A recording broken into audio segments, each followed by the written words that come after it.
గారి మనస్తత్వం తెలిసిన వాడిగా ఆయన అయితే చేయి కాల్చుకుంటాడని నేను అనుకోను. అంటే హామీలు ఇచ్చారు కదా సార్, ఆల్రెడీ మాట ఇచ్చారు. మార్చి తర్వాత మొన్ననే పవన్ కళ్యాణ్ చెప్పేశాడు కదా, మార్చి తర్వాత ఎమ్మెల్సీ వస్తుంది అవకాశం.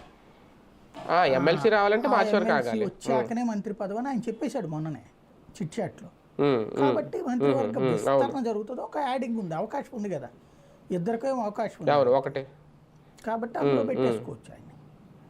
ఇకపోతే మంత్రివర్గంలో తొలగింపులు అనేది చేస్తారని నేను అనుకోను.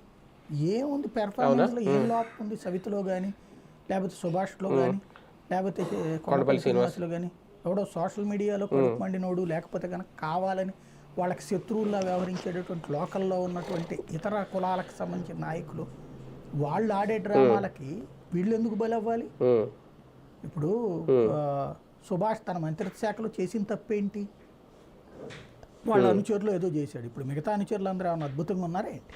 ఎవడికాడు ఇసుక తింటలేదా, ముందు తింటలేదా, ఏం చేయట్లేదంట. డైరెక్ట్గా శాఖ పరంగానే తినేస్తున్నాడు వాళ్ళు అంతమంది ఉన్నారు. వాళ్ళందరూ ఉండగా ఎందుకు కొట్టుకోవాలా? లేకపోతే సవిత చక్కగా రివ్యూలు చేస్తుంది, ఆవిడ దాని పేరేమంటారు, మన బీసీ హాస్టల్కి వెళ్తుంది, భోజనాలు చేస్తుంది, వాళ్ళతో కూర్చుని ఎప్పటికప్పుడు సమస్యలు పరిష్కరిస్తుంది. నువ్వు డబ్బులు ఇచ్చి అది సరిగ్గా అమలు చేయకపోతే అడుగు.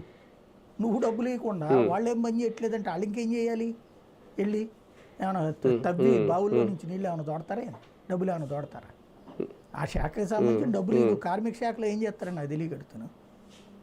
కార్మిక సంస్కరణ ఇప్పుడు సుభాష్ తీసుకొచ్చి ఇస్తాడు, ఏమని సాఫ్ట్వేర్ ఇంజనీర్లు లేకపోతే కార్పొరేట్ కంపెనీల్లో కూడా కార్మిక చట్టాలు అమలు అవ్వాలా, ఏమన్నా తీసేస్తానంటే కనుక పింక్ స్లిప్పులు కాదు 2 నెలల జీతం ఇవ్వాలని ఒప్పుకుంటాడా? చంద్రబాబు ఒప్పుకుంటాడు, లోకేష్ ఒప్పుకుంటాడా? బేసిక్గా కుదరదు కదా. ఎందుకని అదే కదా కార్మిక శాఖ మంత్రి చేయాల్సిన పని. లేదా ఈఎస్ఐ పిఎఫ్ ఇవ్వాలా?